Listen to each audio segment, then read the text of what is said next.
Family તો કેમ છો? આશા રાખી કે બધા મિત્રો મસ્ત અને મજામાં છે. તો બધા મિત્રોને જય માતાજી અને જય શ્રી કૃષ્ણ મિત્રો. તો હમણાં ઘણા ટાઈમથી થોડાક કેમ કે ફ્રી નથી એટલે આપણા વ્લોગ રેગ્યુલર નથી આવતા, તમને ખ્યાલ જ છે. લાસ્ટમાં આપણે કર્ણાટકના મેળાના જે વ્લોગ મૂક્યા હતા એ પછી કાંઈ ટાઈમ બહુ મળે ને એટલે કાંઈ વ્લોગ આપણે શૂટ કરતા નથી. આજે થોડાક ફ્રી રહે તો કીધું ચાલો અત્યારે વ્લોગની શરૂઆત કરીને તમને થોડોક વ્યૂ બતાવી. તો જરૂર વિડીયોમાં બિના રહેજો ને નવા મિત્રો હોય ને તો ચેનલને સબસ્ક્રાઈબ કરી નાખજો. જે આગળ આપણે તમને મોટા પાયે ક્યાંથી બહાર ગયા હતા તો ત્યાંથી થોડીક ક્લિપો શૂટ કરી લાવ્યા એ પણ આ વ્લોગની અંદર જ તમને બતાવી. ને બીજી પણ એ આજે આપણે ટ્રાન્સફર નથી કરી એટલે એડિટિંગમાં નહીં લઈએ તો એ આપણે નેક્સ્ટ વ્લોગની અંદર બતાવશું. કેમ કે મોટા ભાઈને અત્યારે કામે જવાનો ટાઈમ થઈ ગયો હતો, ગામથી અત્યારે જ આવ્યા, બહાર ગયા હતા એટલે. તો અડધી ક્લિપો આપણે જે લીધી આ વ્લોગની અંદર આપણે આજે એડિટ કરી નાખશું. તો આપણે સાંજે કે કાલે તમારી સાથે શેર કરી શકીશું. બાકી જે બીજી ક્લિપો કે ટ્રાન્સફર કરવાની બાકી છે તો એ આપણે નેક્સ્ટ વ્લોગમાં તમને બતાવશું. એના પહેલાં અત્યારે મોર્નિંગનું થોડુંક રૂટીન વર્ક નહીં તમને બતાવી દઉં ને પછી એ ક્લિપો જે છે એ બતાવું. તો ચાલો અત્યારનું થોડુંક વ્યૂ છે તમને બતાવું. તો જો ભાદરવાનો જોરદાર તડકો યાની કે એ અત્યારે આજે બપોર થાય છે ત્યાં તો જોરદારી છે. ને અત્યારે મોર્નિંગનું થોડુંક વાતાવરણ કંઈ આવું હોય એવું લાગે છે કે નવરાત્રિમાં વરસાદ આવી જશે એમ આગે કાર નહીં બધા કહે છે. હવે જોવી, બાકી વાદળા તો એવા થાય જ છે કે વરસાદ આવી જ જશે એવું લાગે અત્યારે. અને પછી થોડીક વાર થાય ને પછી જોરદાર તડકો હોય. એ સામે થાંભલા ઉપર જો વેલ હતી ને એ આપણે નીચે જ કાપી નાખી એટલે હવે સુકાવાની નહીં, થોડીક પીડી પડી ગઈ છે. તો એવું બધું છે ને બાકી બધું ઠામડાનું એ બધું કામ છે. અને અહીંયા તમને ઘરમાં બતાવું આપણે વરસાદ રહી ગયો તો ઘણો ટાઈમ થઈ ગયો છે. અને જે જો આટલો ભેજ કંઈક તમને જોવા મળે સામે જો વચ્ચે વચ્ચે થોડુંક આ રીતનું કંઈક સુકાણું છે. 2 દિવસ જે ટેબલ પંખો એ ચાલુ મૂક્યો હતો ઘરમાં.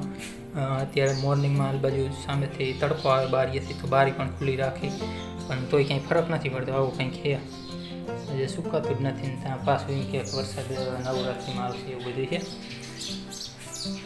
રોટલાની થઈ ગયું છે પણ જે શાક બનાવવા માટે કારેલા છે બફાય છે, એ કારેલાનું શાક બનશે. તો આવું છે. આજે થોડાક ફ્રી હતા કીધું વ્લોગ શૂટ કરીને મિત્રો સાથે શેર કરી. થોડાક કામમાં વ્યસ્ત હોય ને એટલે ટાઈમ ન મળે એટલે કાંઈ વ્લોગ આપણે શૂટ કરી નહીં. આ બાજુ સામે થોડાક વધારે વાદળા હોય ને એવું લાગે કાળા.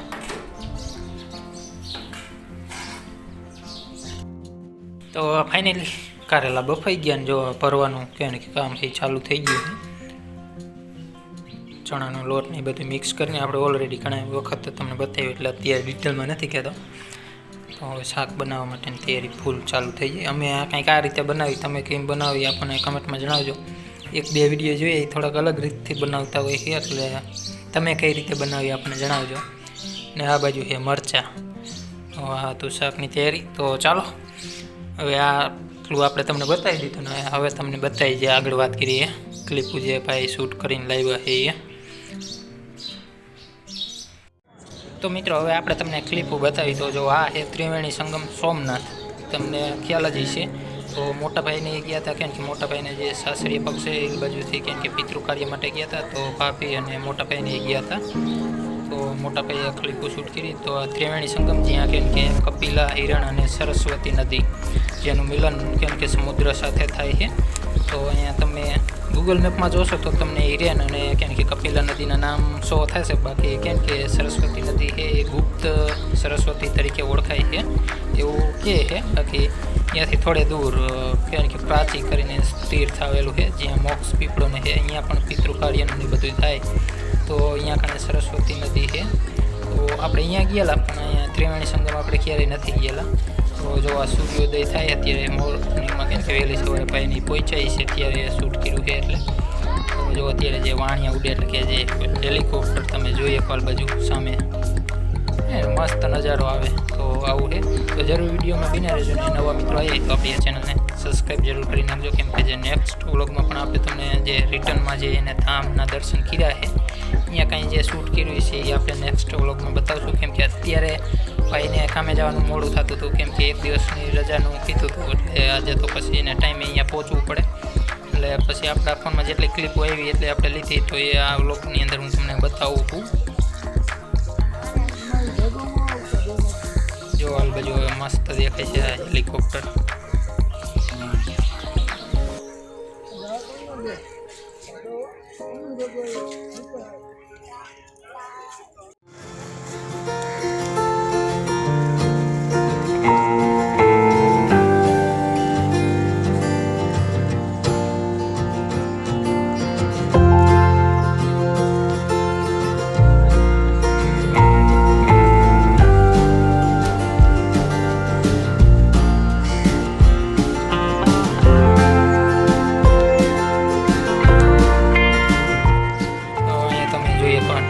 એકદમ નનકી માછલીઓ છે. એ જો હેલિકોપ્ટર પણ ક્યારેક ક્યારેક વચ્ચે આવી જાય.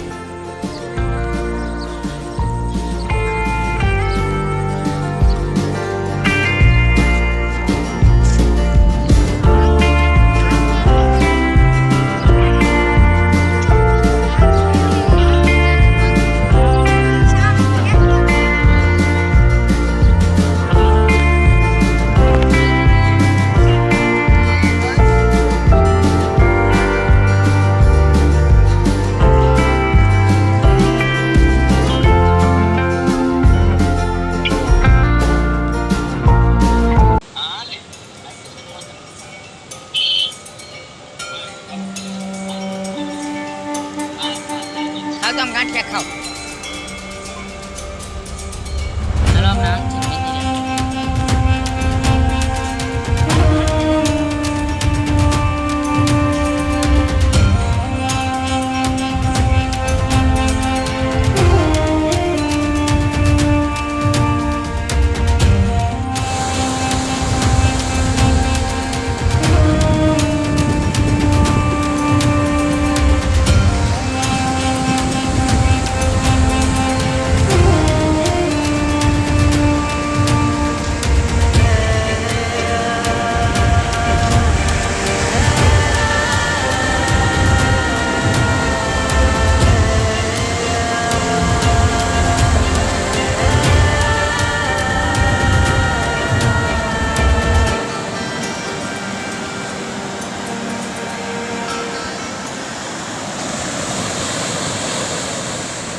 આ બાજુ જો મસ્ત કારણ કે દરિયાના મોજા તમે જોયા. અને આ બાજુ સામે જો સોમનાથ મહાદેવનું મંદિર.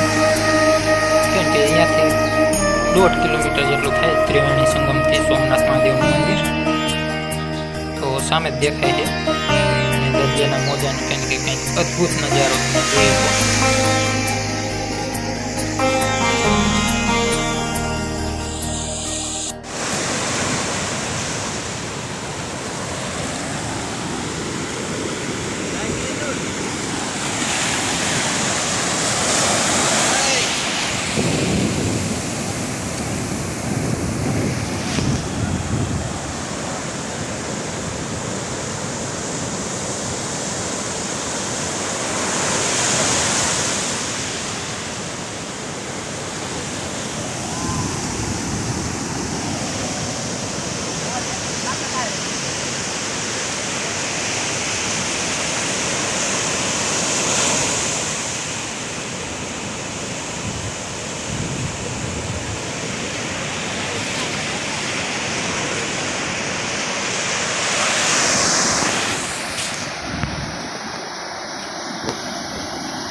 કરતા નાવા જાય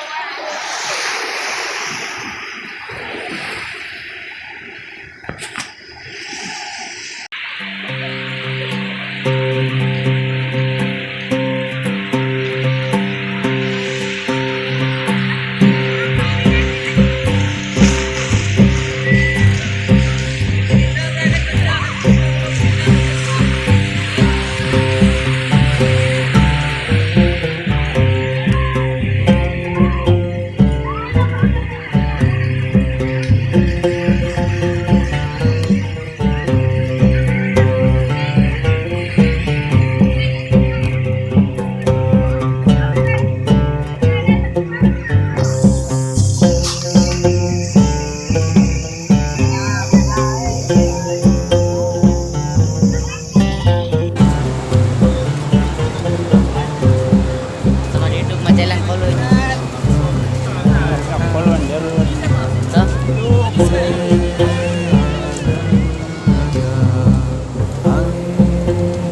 નજારો કેવો પાણા નજારો હે આ નજારો કેવો